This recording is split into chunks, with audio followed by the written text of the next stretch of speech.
I got the counteroffer from Jeremy, but the seller said that they want to run with the 115. All right, guys, so I just touched down in Columbus, Ohio. Her number that she wants anymore. They want to hit 2.5 if they're going to meet with anyone. They agreed to list it with us. We got the commission rate dialed in. Obviously, we're not going to celebrate yet because it's not signed, but I mean, that went well overall. Alright guys, welcome back to the vlog. So going off last week's episode, Meadowlark Estates, the Missouri listing that I have, listed at 1.45 million. Guys came in at an offer with 1 million. I got them up to 1.1 before presenting it to the sellers.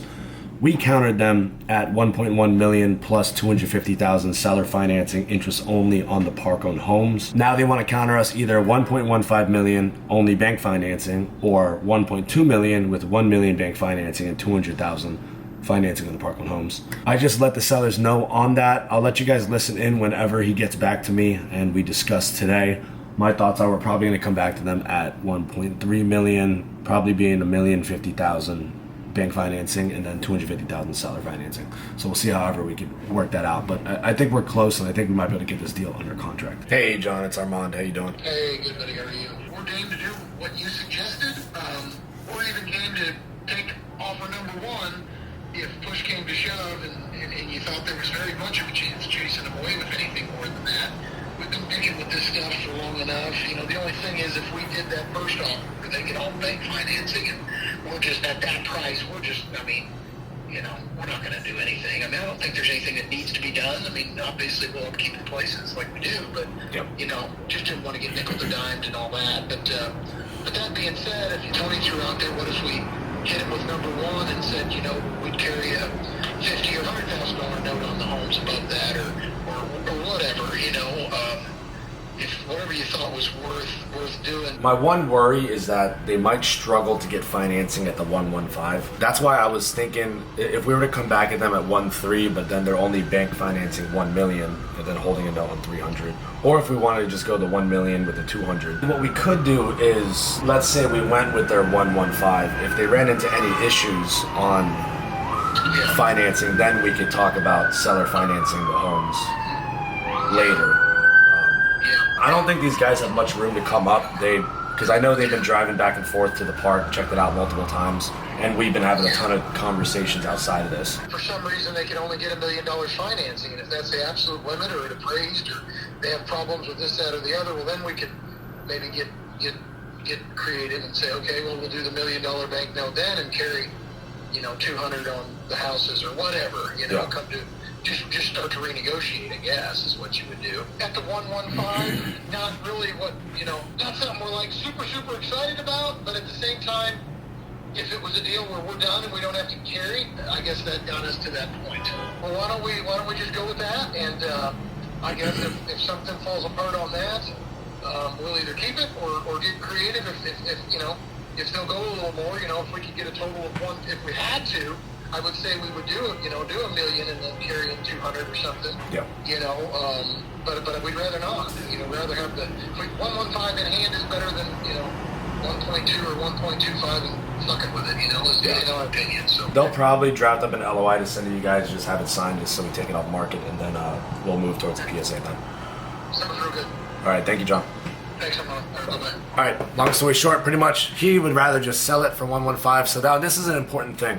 For months now, I've thought the deal is relatively overpriced since the market started to change and became less aggressive. Now the market's changed and they've committed 8+ months to selling, not counting our listing, but all the other time they put into this listing besides listing it with us. Now they're actually committed and they're like, let's just sell this. I think they're in the park they owe $500,000 on it. I think they probably bought it for like $600,000 or $700,000. I'm not too sure, but they'd rather just pull their capital out. So they're going to get about $550,000 from this sale, and then they just divvy that up. Sure, their business guys have a lot of stuff going on, so they'd rather put that capital in other places. Right now, I'm going to call the buyers, let them know we're going to run with their offer. Preface that, hey, if you struggle to get it financed, we're still willing to hold the option of holding paper, but we'd rather we get this done, 115, done. Hello, Armand. Hey, how you doing? Doing great, man. How about you? Good. I got the counteroffer from Jeremy with the two options. But sellers said that they want to run with the 115 with no seller financing. Interesting. Yeah. It sounded like they really wanted the seller financing, but to be honest with you, it'd be easier for us just to make it clean Yeah. And If you guys do struggle to get it appraised at 115, and let's say it appraises at 1 million, then they would want to switch to the 1 million hold seller carry for 200. Okay. If that makes sense. So they would want the extra 50,000. I appreciate that. Yeah, in the seller carry. The backup plan. Yeah, so if it came down to that, because I know right now appraisals are all over the place and everything's kind of wonky. So you guys want to just go straight to a PSA? Yeah, purchase and sale agreement. Okay, and then as far as due diligence timelines, do you have an idea what you guys want for that? Jeremy put that in the first LOI. I want to say it was 30 and 45. To keep everything moving quickly, if you want to shoot me over a due diligence list in the meantime, Yes. while you're getting the PSA Yep. ready, that'd be helpful. And then, yeah, we'll just go from there. Not a problem. Awesome. Sounds good. I'm going to respond to Jeremy's email too. Thank you, Armand. Yeah, looking forward to getting this closed. Same here. Thanks, guys. Bye. Alright guys, so I just touched down in Columbus, Ohio. If you remember from last episode, we had that long listing pitch that I couldn't talk about while I was waiting at the airport. Anyways, we ended up getting that listing. It's a total of 5 different parks for 7.2 million. Now I have to drive each park to get my eyes on it, and then I'm getting breakfast with one of the owners. In addition to that, Rob on our team, he's flying up as well. He's the one who actually runs with the Ohio and kind of Midwest territory. So we have a few other property owners that he needs to meet. This is actually his first time traveling with the company because he joined us back in January, and he's close to getting a couple listings right now and should have one closing soon.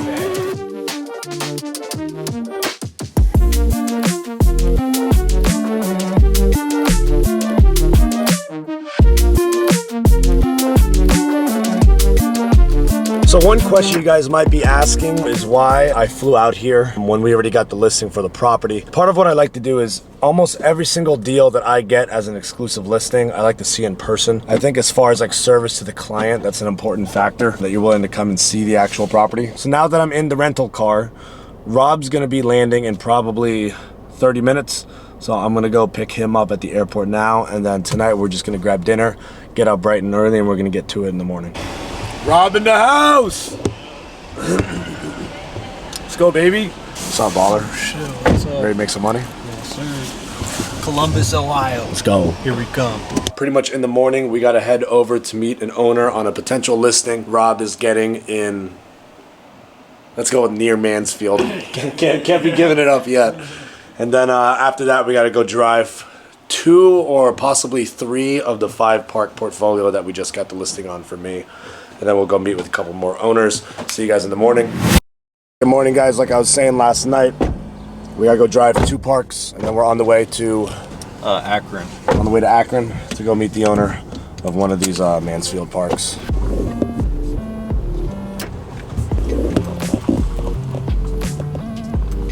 All right, definitely on the rougher side this time. On to the next park.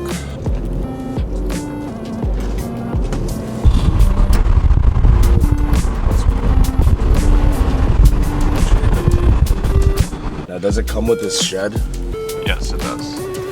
This could be a nice little office / community center. Yeah.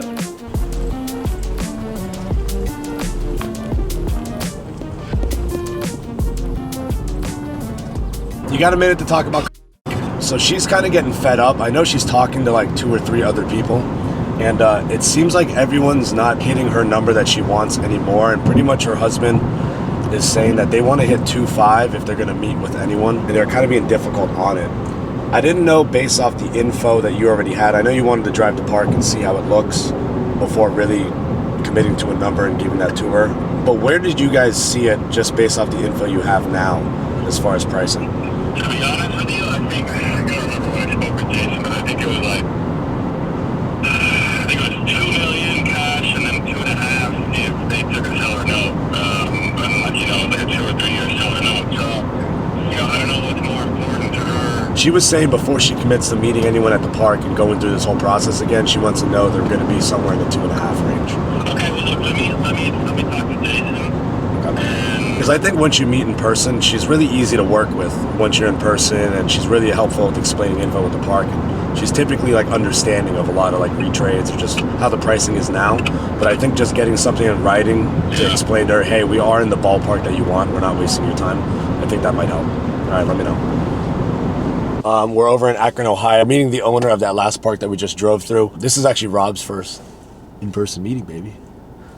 Yes, sir. Rock on. So part of the thing to remember when you're meeting property owners, a lot of the times you've only talked to them over the phone, and it's, for lack of a better term, it's super awkward. Best thing you could do is try and be prepared with all info on the park. How many lots is it? What are the utilities? Different comps in the area. So that way, at least when you're talking, especially being younger people in real estate, the way you make up for your lack of experience and the way you look is by having better knowledge and a more hustle mentality than other people do have. So see you guys after we get this meeting done. Hopefully we do get this listing locked in. So Rob, how'd the listing agreement go? It went great. Great. Amazing Conversation. They agreed to list it with us. We got the commission rate dialed in. Obviously, we're not going to celebrate yet because it's not signed, but I mean, that went well overall. Now we're eating strawberries from their farm. Yeah, they own a farm. We got some strawberries. Guys are low-key ballers. They own how many properties? Like fucking... Like 4. 4 big commercial real estate properties, a farm, a farmer's market with restaurant and like live music. They own horses that race down in Gulfstream Park in Fort Lauderdale. They're ballers. They have 8 race horses. So we drove one of the 5 parks in a northern town a little bit south of Toledo, which is one of the smaller, less desirable parks of this 5-park portfolio, to kind of go over why it's important to actually see the properties that you're selling, even though you can do a lot of this remote. It's important to get your eyes on it and really get a feel for it and how the town is and what like that park's reputation is in town. This one that we just drove through, extremely rough. As we were driving through and taking pictures, you had tenants that seemed to be very wary of someone coming through taking photos, like oddly aware that they might be like, this happens a lot, but there's like drug dealers and different things that you don't want to see in park. So now we might have to have a second discussion on pricing or adjusting how we're going to market these properties, because there's a lot of different factors playing into lot sizes and the ability to infill new homes than the overall quality of the park. Now we're going to one other park that's actually nearby here, south of Toledo, and then the other 3 parks are more desirable down in Dayton and Felicity City outside of Cincinnati. Also, I know I'm taking photos right now with our iPhone. We still, when we list a property, we do professional drone photos, but I try and get like in the field, on the streets, kind of iPhone pictures, so it's similar to how it actually looks when you're walking through it.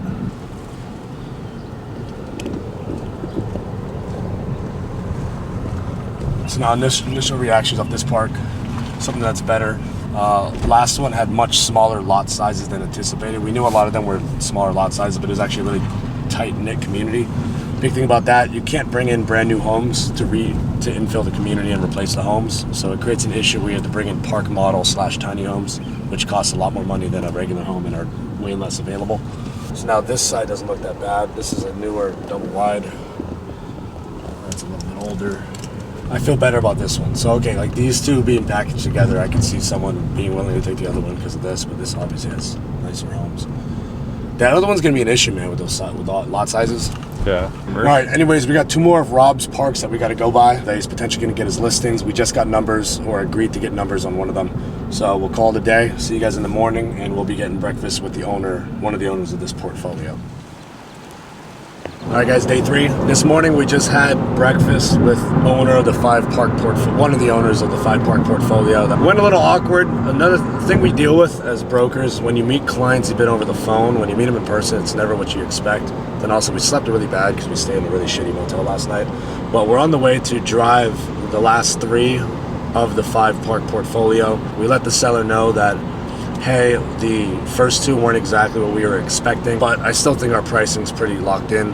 Now, one thing that's complicated about this deal, and it's, again, as brokers, this is part of our job to figure this out. There are 5 small to mid-sized parks that are scattered fairly far apart over the state. It's important that we move on this quick and market it aggressively on the front end, because we want to get feedback as quick as possible to see if we should actually sell some of these off separate instead of as one big portfolio. That's kind of been the biggest question marks surrounding this. Then also why we're driving it in person to get the overall feel and pictures of the park, and then also coming back here to walk each unit, is there's a lot of vacant older park-owned homes.